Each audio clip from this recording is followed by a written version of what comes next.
Hello students, I am Baldev Srivastava. Today I am going to teach you SST for class 4. इसमें chapter 3 पिछले class में मैंने पढ़ाया था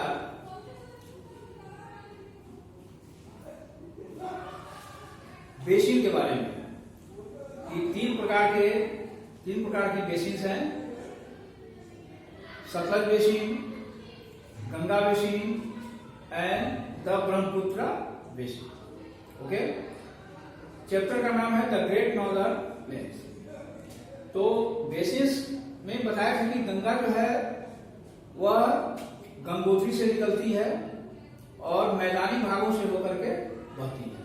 okay, today I am going to teach you about the Brahmaputra basin.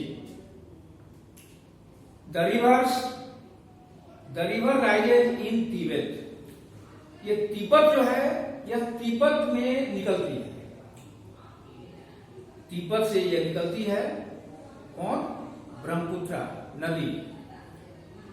Where it is known as the Tsangpo. Tibet में इस नदी को शांगपो के नाम से जाना जाता है। शांगपो स्पेलिंग है TSANGPO।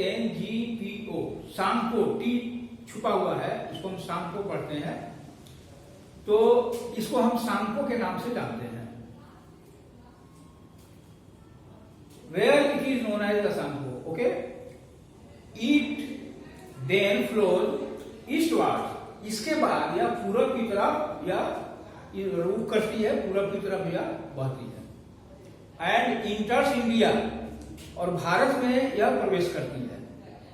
तिब्बत से यह नदी निकलती है और यह नदी शांगपो के नाम से जानी जाती है। और उसके बाद यह ईस्टवर्ड्स यानी पूरब की तरफ यह बहती है और इंडिया में तब जाकर के इंडिया में यानी हमारे देश में प्रवेश करती है। Flowing first through the state of Arunachal Pradesh. India में सबसे पहले यह प्रवेश करती है अरुणाचल प्रदेश में। एंड देन टू असम, और तब उसके बाद असम में। पहले अरुणाचल प्रदेश और फिर अरुणाचल प्रदेश के बाद यह फिर असम में आती है। ज्वाइनिंग द रिवर गंगा, और तब यह गंगा में वह जुड़ जाती है।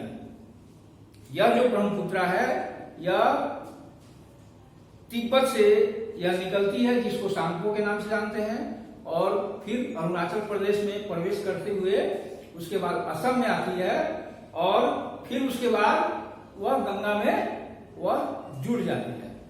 Okay, the Brahmaputra flows through hilly area. Brahmaputra जो नदी है यह जो बहती है यह हिली एरिया यानी पहाड़ी क्षेत्रों से होती हुई, पहाड़ी क्षेत्रों में यह बहती है, पहाड़ी क्षेत्रों से गुजरती है। एरोडिंग द रॉक्स यानी चट्टानों को काटते हुए। चूंकि नदियां जब पहाड़ी क्षेत्रों से जब बहेगी तो उसके रास्ते में चट्टान भी आएंगे, तो चट्टान को यह काटते हुए, तोड़ते हुए यह आगे की तरफ बढ़ती है। पढ़ते हैं इसको क्या चीज आपको बता रहे, ये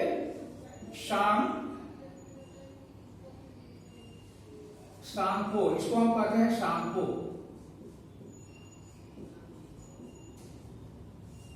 यह तिब्बत में शांगपो जाना जाता है, तिब्बत में शांगपो पढ़ते हैं।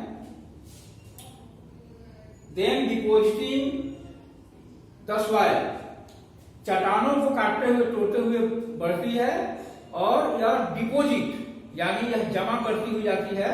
कौन चीज को? मिट्टी को, जो है मिट्टी को जमा करते जाती है। वेन इन फ्लड, किस समय? बाढ़ के समय में। आप जानते हैं कि ब्रह्मपुत्र नदी जो है आसाम के लिए बड़ी भयंकर विनाशकारी यह नदी होती है, यानी हमेशा वहां बाढ़ आते रहती है। This soil is extremely fertile. Fertile माने क्या होता है? उपजाऊ। फर्टाइल मीन्स होता है उपजाऊ। फर्टाइल मीन्स उपजाऊ, एक्सट्रीमली, चूंकि यह बहती हुई चलती है और मिट्टी को जमा करती हुई जाती है, इसलिए यह क्षेत्र जो है बहुत ही उपजाऊ होती है। And helps in the growth of jute and rice, और जूट और चावल, राइस को बढ़ने में यह काफी मदद करती है। जूट और चावल यानी राइस को उगने में काफी मदद करती है। T is also a very important crop of the area. आप जानते हैं कि असम का चाय बहुत ही मशहूर है। ओके, तो यह जो है चाय भी बहुत ही इंपॉर्टेंट यहाँ का क्रॉप से फसल है। चाय यहाँ का बहुत ही महत्वपूर्ण फसल है इस एरिया का। इंडिया है the greatest fertile land. India Bharat में बहुत ही ज्यादा मात्रा में बहुत ही बड़ा उपजाऊ भूमि है। इन द वर्ल्ड, दुनिया में सबसे ज्यादा भारत में उपजाऊ क्या है? ये जमीन है, भूमि है। States in the northern planes. अब चले हम नॉर्दर्न प्लेन्स की तरफ, यानी बेसिन आपका जो है सतलज बेसिन, गंगा बेसिन और ब्रह्मपुत्रा बेसिन, ये तीनों आपने पढ़ लिया। अब आप you have to read states in the northern plains. States in the northern plains, states in the northern plains, इसके बारे में आप यू हैव टू रीड। यानी उत्तर के मैदान में जो राज्य है, उत्तरी मैदानों में जो राज्य है उत्तर के मैदान में, उसके बारे में आप पढ़ेंगे। सबसे पहला पंजाब, ये इसे हम उत्तरी मैदान का राज्य कहेंगे। Punjab is the land of 5 rivers. You have to know, Punjab यानी 5 नदियों का स्टेट पंजाब है। 5 नदियों का स्टेट क्या, कौन सा राज्य है? तो पंजाब है। झेलम नदियों का नाम है, झेलम, रावी, चेनाब, ब्यास एंड सतलज, ये 5 नदियां हैं। आर ट्रिब्यूटरीज, ट्रिब्यूटरीज कहते हैं सहायक नदियों को कहते हैं tributary of the Indus river. Indus river का यह 5 सहायक नदियां हैं। एक्चुअली द वर्ड, वास्तव में जो पंजाब शब्द है ना, वह जो है पंज, पंजाब जो है पंजाब पंज, पंज प्लस एल, पंज प्लस एल। पंज का मतलब होता है, पंज मीन्स 5। पंज का मतलब होता है क्या चीज? पंज का मतलब होता है 5, और एल का मतलब होता है वाटर। एल का मतलब होता है वाटर। ओके, ये पंच का मतलब 5 और एल का मतलब वाटर, यानी पंजाब। ठीक है, तो 5 नदियों वाला जो स्टेट है उसको हम पंजाब कहते हैं, इसीलिए पंजाब उसको कहते हैं। So the land of 5 reverse is called Punjab. समझ गए आपको? अमृतसर, लुधियाना, ये सब बड़े फेमस सब शहर हैं। Amritsar, Ludhiana and Jalandhar are the big cities of Punjab. Punjab के ये बड़े बड़े शहर हैं। People go to Amritsar, people go to Amritsar to visit the golden temple. आप सब जानते हैं कि गोल्डन टेम्पल कहाँ है? तो it is situated in Amritsar. Amritsar में यह गोल्डन टेम्पल है।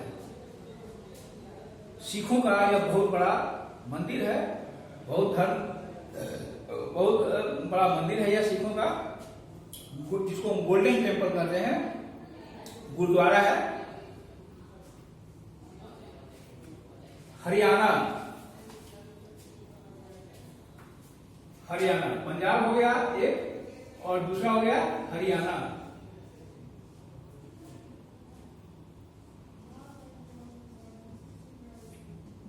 Haryana, Ambala, Hisar, Panipat, Faridabad and Gurgaon are the big cities of Haryana. Haryana के ये बड़े नगर हैं। कौन कौन है? अंबाला है, हिसार, पानीपत, फरीदाबाद, गुड़गांव, बहुत ही मशहूर ये शहर हैं, बड़े नगर हैं। There is a big factory of at Gurgaon. Gurgaon में एक बहुत बड़ा फैक्ट्री या कारखाना है, विच मैन्युफैक्चरर्स कार, जहां कार का निर्माण होता है। कार, 4 व्हीलर जो होता है, कार का निर्माण होता है। ओके। चंडीगढ़, चंडीगढ़,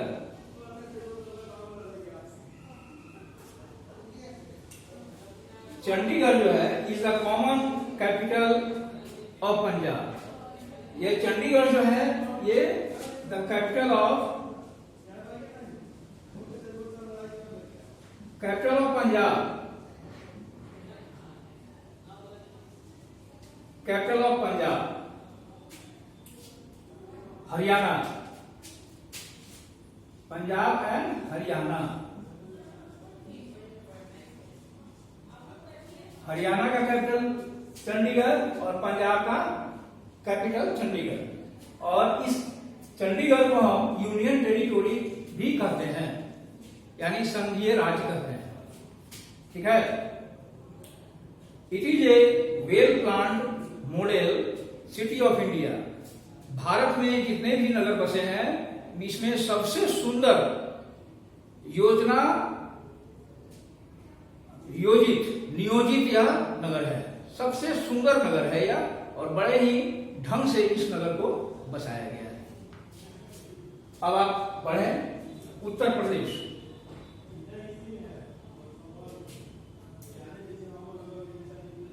उत्तरी मैदान का एक शहर है उत्तर प्रदेश। उत्तर प्रदेश यह स्टेट है उत्तर प्रदेश। Uttar Pradesh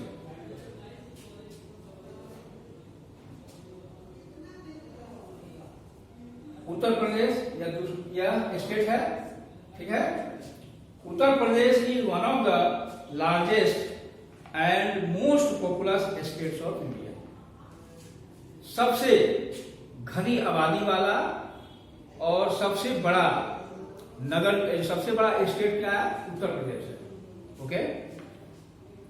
the Ganga and the Jamuna which flow through the central part of northern fertile plain. Northern fertile plain मतलब उत्तर का उपजाऊ मैदान। ये तो गंगा जो और जमुना जो बहती है, फ्लो थ्रू सेंट्रल पार्ट, यानी बीच मुख्य भागों से यह उत्तर का उपजाऊ मैदान से होकर यह बहती है, Ganga and Jamuna. These rivers are perennial rivers. Perennial का मतलब होता है perennial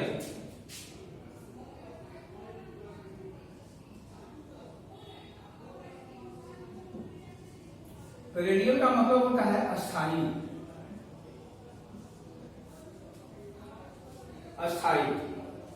These rivers are perennial rivers providing water to the northern plains. यह जो है, यहाँ जो नदियां जो बहती है, यह अस्थायी नदियां हैं जो हमेशा सालों भर बहते रहती है। मैदानी भागों में यह सालों भर बहते रहती है। Many big cities and historical places, बहुत सारे नगर और ऐतिहासिक स्थान आर सिचुएटेड देयर बैंक्स। इन नदियों के किनारे बहुत बड़े नगर और ऐतिहासिक स्थान बसे हुए हैं, स्थित हैं। तो बच्चों आज के क्लास में इतना ही। See you again in the next class. Thank you, have a nice day, stay home and stay safe. Thank you.